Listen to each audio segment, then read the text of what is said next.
जय गणेश जय गणेश जय गणेश देवा, आ जलेबी बाई, आ जलेबी बाई, माता जाकी पार्वती मुन्नी बदनाम हुई, डार्लिंग तेरे लिए तेरी मेरी कहानी है बारिशों का पानी, अंधन को आंख देत कूड़न को काया, चिकनी चमेली चिपके अकेली पौआ चढ़ा के आई।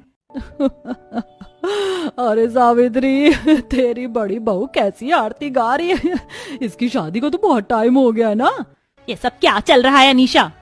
वो मेरा ब्लूटूथ, सारा मूड खराब हो गया। बिना आरती के छोटी बहू का गृह प्रवेश नहीं माना जाएगा। मैं गाती हूँ माँ जी।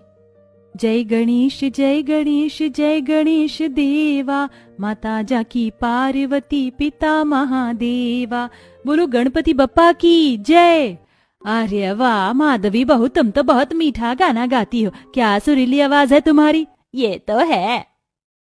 तभी सारी रस्म होने के बाद गली की औरतें चली जाती हैं और अनीशा का माधवी की आरती करने से मुंह बन जाता है। अगले दिन पहली रसोई में माधवी सबको अच्छा खाना बनाकर खिलाती है। वाह माधुरी, तुम तो बहुत अच्छा खाना बनाती हो और तुम्हारे हाथ की बनाई हुई खीर तो मस्त है। रोहित बेटा, तूने बिल्कुल ठीक बोला। ये लो बहू, तुम्हारे नेक के पैसे। नहीं पापा जी, मुझे नहीं चाहिए। आपका आशीर्वाद ही मेरे लिए नेक है। देख रहे हैं ना मेरी ये बहू बड़ी वाली बहू से कितनी अच्छी है। हाँ माँ जी अच्छी है, लेकिन है तो एक गरीब घर से ही। मेरे सामने इसका कोई स्टैंडर्ड नहीं है। बहू वो अमीर घर से है या गरीब घर से ये मैटर नहीं करता। वो हम सबके साथ कितना अच्छे से घुल मिल रही है ये मैटर करता है। और तू तो आज तक इस घर में बिल्कुल भी घुली मिली नहीं है। 3 दिन बीतते हैं। अनीशा अपनी अमीरी की वजह से घर में किसी से ढंग से बात नहीं करती थी, सबका निरादर करती थी। मेहमान आते हैं तो उनके पांव भी नहीं छूती, न नमस्ते करती, न उन्हें कुछ खाना वगैरह पूछती। लेकिन गरीब घर की बहू सबसे प्यार से अच्छे से बात करती है, अपने हाथ से अच्छा अच्छा खाना बनाकर सबको खिलाती है और उसकी तारीफ भी बहुत होती है। अरे वाह सावित्री, छोटी बहू तो बहुत अच्छी है। 3 दिन बाद तो कर रही है ना। बहू की मुंह दिखाई बता दे, हम भी तैयारी कर लेंगे। हाँ संडे को तुम सब मुंह दिखाई के लिए आ जाना। अब बहू जरा अपने हाथ की कचौड़ी रायता और देना। बड़ी बहू के हाथ का तो खाना तो चखने को मिला नहीं, तुम्हारा ही सही। मेरे हाथ का जहर खाना पसंद करेंगी आप? बहुत अच्छा बनाती हूँ। हे भगवान, ये क्या बदतमीजी है। अंदर जाओ यहाँ से, आज के लिए बहुत है इतना। हे भगवान, इस बहू ने तो मेरी नाक में दम कर दिया है। सावित्री बहू तू परेशान मत हो, तू जानती है अब तुझे क्या करना है तो कर देना। जी मासा।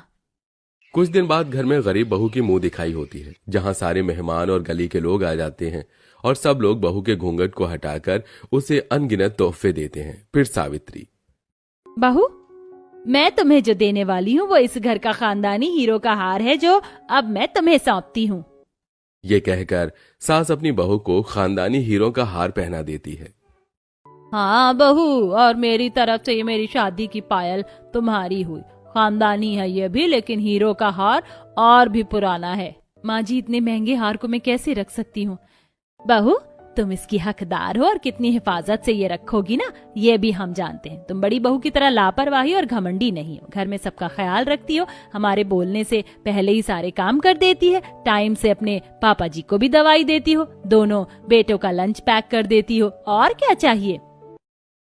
हाँ बहू। अरे वाह, ये हीरो का हार छोटी बहू पर बहुत अच्छा लग रहा है। ये तो है। माँ जी, आपने ये क्या हरकत की है।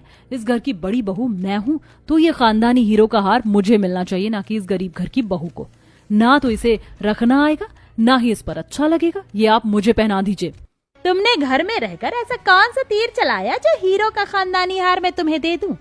किसी की बात नहीं सुनी, किसी के बारे में नहीं सोचा, सबसे बदतमीजी से बात करी, सबका अपमान किया। तुम तो बड़ी बहू कहलाने के लायक नहीं हो। और जब तुम बहू नहीं बनी तो बहू का खानदानी हार का हक भी तुम्हें क्यों दे? वाह सावित्री, तूने बिल्कुल सही फैसला किया है। माँ जी, मुझसे पहले जेठानी जी का हक है इस हार पर, उन्हें मौका दीजिए ना। बहू जब ये खुद को बदलने की कोशिश करेगी तो इसे इसका हक भी मिल जाएगा।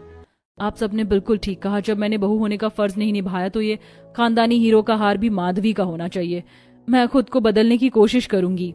इस तरह गरीब बहू की मुंह दिखाई कार्यक्रम आगे बढ़ता है। बड़ी बहू सबको बिठाकर खाना खिलाती है और खुद को ससुराल में ढालने की एक नई कोशिश